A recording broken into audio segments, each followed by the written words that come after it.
Alors, amis de la poésie, bonjour. Aujourd'hui, une ode à Borel Cantelli, et on va parler de la poésie qui est éternelle. Alors, ceux qui me connaissent savent que j'adore expliquer aux autres ce que j'ignorais totalement la veille, que ce soit un nouveau concept, un nouveau mot.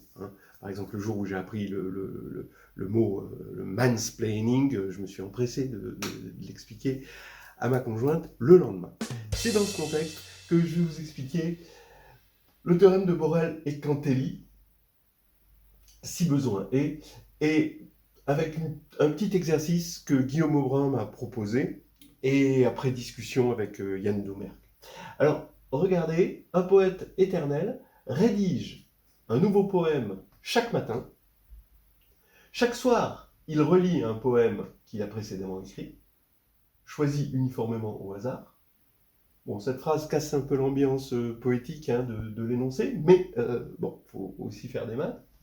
Est-ce que, presque sûrement, ça aussi ça casse l'ambiance, mais bon, c'est les maths, il relira tous ses poèmes? On a envie de dire que non. On a envie de hurler que non. Mais un, c'est parce qu'on n'est pas des poètes, et deux, pas forcément des probabilistes. Alors, je vous laisse réfléchir, et je vous donne la solution tout de suite. Alors, allons-y pour la correction. On va prendre pour xn la variable aléatoire qui vaut k si le poème k est relu le jour n. D'accord ? Donc xn suit une loi uniforme qui forcément va de 1 jusqu'à n, puisque au jour n, le poète a écrit n poèmes.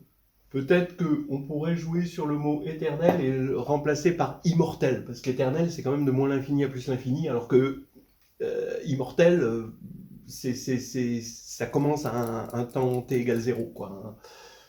Bon, ok, on va pas jouer sur les mots.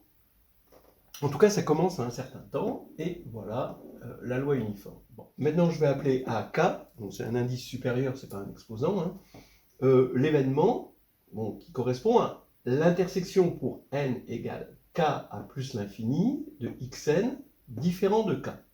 Alors ça veut dire que le poème k ne sera jamais relu, puisque on est parti de n égale k à plus l'infini, voilà, comme il a été fait le jour k, le matin du jour k, il ne sera jamais relu. On va montrer que la probabilité de ak est nulle. Allons-y, P de ak, eh bien, c'est la probabilité de cette intersection. Alors, par indépendance, maintenant, puisque c'est au hasard, par indépendance des xn, les xn sont indépendants, eh bien, on va avoir le produit de n égale k à plus l'infini de p de xn différent de k. Alors, c'est de l'indépendance si à la place de l'infini, je mettais un nombre m. Bon. Donc ici, je pourrais remplacer l'infini par m, et là, on serait d'accord, c'est juste l'indépendance. Maintenant, quand m tend vers l'infini, eh bien, on a de plus en plus de restrictions, puisqu'on prend une intersection, et donc on a une suite décroissante, dénombrable, donc on sait que c'est finalement une continuité décroissante, on sait qu'on a une continuité décroissante parce que c'est dénombrable ici, et donc on a l'échange, le passage à la limite ici. C'est une propriété connue des probabilités. Bien, donc on a ça. Maintenant, comme on a une loi uniforme, la probabilité pour xn est différente de k. Le jour n, on a n poèmes, le fait de ne pas choisir le poème k, la probabilité est de 1 moins 1 sur n, évidemment. Et on a ce produit-là.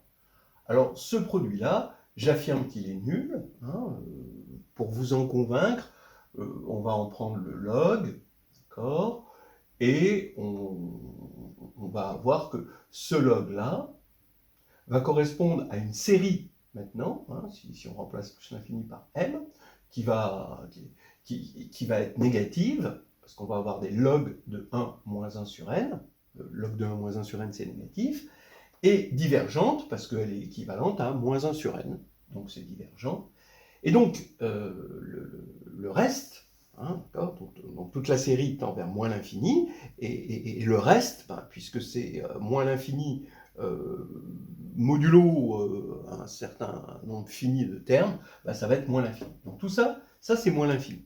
Donc maintenant, le fait d'avoir P de AK égale 0 signifie que le poème K sera presque sûrement relu. Relu. Maintenant, si on veut la probabilité qu'il existe un poème qui n'ait jamais été relu, c'est donc la probabilité de la réunion pour K positif des AK, K supérieur à 1, peut-être, si on commence par le jour 1. Bon, c'est pas grave. Ça, c'est inférieur à la somme des PAK, ça fait 0. Et donc là, ici, on a 0. Donc finalement, bon, est-ce que votre intuition le disait ou pas? Moi, ça ne le disait pas. Mais le poème, tout poème sera presque sûrement relu. Voilà. Alors, je vais dire un petit peu mieux maintenant. On peut améliorer un petit peu cet énoncé. Regardez, vous allez prendre, au lieu de AK, vous allez prendre AM avec l'exposant K. Cette fois-ci, c'est l'intersection non pas de n égale K à plus l'infini, mais de n égale M à plus l'infini, mais toujours de xn différent de K. Donc ce ne sont pas les premiers termes qui vont changer la probabilité, et la probabilité de AMK est de la même manière égale à 0. Très bien. Donc ça veut dire que la probabilité de la réunion de ces AMK, bah, c'est une réunion de 0, réunion dénombrable de 0, ça fait 0. Et maintenant, dit autrement, je vais prendre le bar ici, donc ça veut dire que je prends le bar, ça va faire des intersections, ici je prends le bar, ça va faire des réunions, et ici ça fait xn égale k. Donc j'ai la probabilité de l'intersection des m supérieur ou égal à 0, de la réunion de n égale m à plus l'infini de xn égale k, qui va être égale à 1. Essayons d'interpréter cette chose-là. C'est la probabilité pour que, quel que soit m, il existe un jour supérieur à m où le poème K est relu. Donc j'affirme que ceci correspond à l'événement, le poème K est relu une infinité de fois. Effectivement, l'événement, le poème K est relu une infinité de fois, correspond au fait que, pour tout m, l'événement a lieu pour n supérieur à m. Réciproquement, un événement là-dedans signifie que K est toujours relu à partir de tout rang n, à partir, ici, de la réunion, et donc, finalement, forcément, cet événement arrive une infinité de fois, puisque si c'était fini, bah, à partir d'un certain rang m, il n'y arriverait plus. Donc finalement, qu'est-ce qu'on a prouvé avec cette égalité-là? Bah, c'est que le poème K est relu une infinité de fois avec la probabilité égale à 1. Donc ici, on peut dire, chaque soir, il relit un poème qu'il a précédemment écrit, eh bien, presque sûrement, il relira tous ses poèmes une infinité de fois. Voilà. Donc on a vu que tout reposait finalement sur le fait que la série, ici, est une série divergente. D'accord ? Ça vient du fait que la série harmonique diverge. Donc, bon, qu'est-ce qu'on a envie de faire? On a envie de changer un petit peu l'énoncé pour avoir une série convergente. Comme ça, on aura fait le tour du problème. On change un peu l'énoncé. Je vais prendre, au lieu d'un poète, un youtubeur, et pour le champ sémantique, je vais dire un youtubeur increvable. Cette fois-ci, il n'écrit pas un poème tous les matins, il en écrit 2n-1. Voilà. Et chaque soir, il relit un poème qu'il a précédemment écrit. Voilà. Choisi uniformément au hasard. On va voir si le hasard sert vraiment. Est-ce qu'il relira presque sûrement tous ses poèmes? Alors, donc, le premier jour, il écrit un poème. Le deuxième jour, il écrit 3 poèmes. Donc, en tout, il en a écrit 1 plus 3, 4. 1 plus 3 plus 5, ça fait 9, etc. Vous voyez la suite. En fait, le nème jour, il en a écrit, au nème soir, il en aura écrit n2. Donc, xn, qui est la loi, le poème K est lu le nème jour, c'est une loi uniforme qui est à valeur dans 1 jusqu'à n2. Bien. Et je veux regarder l'événement après le jour M, il aura été lu. Voilà, hein, donc là, le poème K est lu après le jour M. C'est ça l'événement. Donc maintenant, bon, je vais garder cette réunion, je ne vais pas prendre le bar comme tout à l'heure pour faire apparaître l'intersection et utiliser l'indépendance. En fait, je ne vais pas utiliser l'indépendance. Regardez, BMK est inférieur à la somme. Alors toujours pareil, on utilise la continuité croissante de P hein, pour faire le passage à la limite. Là, on a somme de n supérieur ou égal à m de P de xn égale k.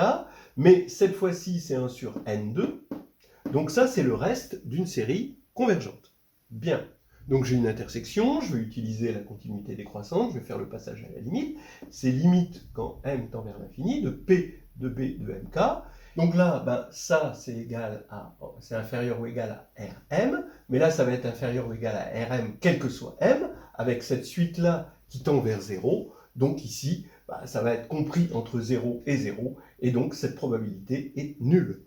Si on veut faire la conclusion, la probabilité de l'intersection de m égale 0 à plus l'infini, ce qu'on a fait là, de bkm, donc ici c'est ceci, hein, donc je reprends ça, est égal à 0.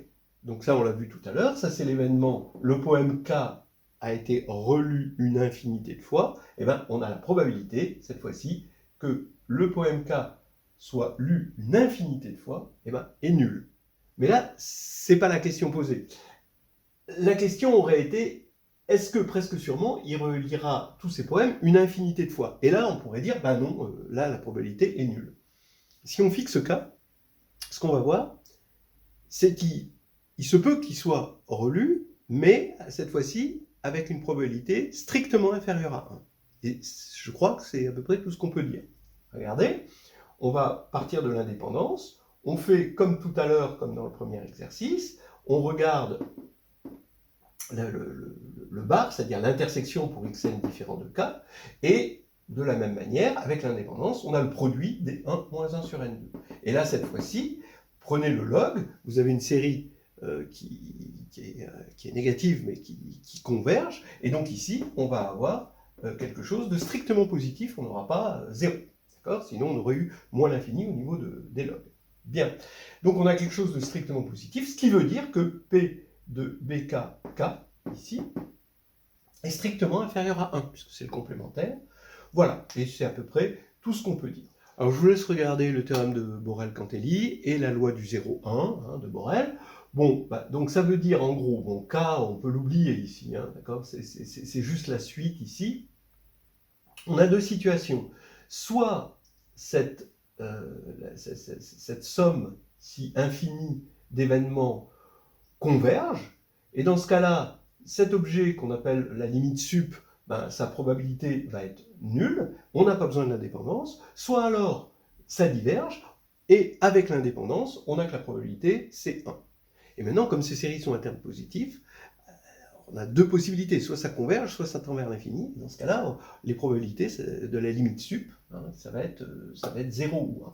Et la limite sup, qu'est-ce que c'est? Si on pense aux suites, c'est un espèce de inf d'une suite de sup, d'accord? Et ici, oui, c'est un inf d'une suite de sup, c'est-à-dire une intersection d'une réunion. Voilà. Et ce qui signifie vraiment, c'est que cet événement va se produire une infinité de fois. Bon, j'espère que je n'ai pas trop dit de bêtises.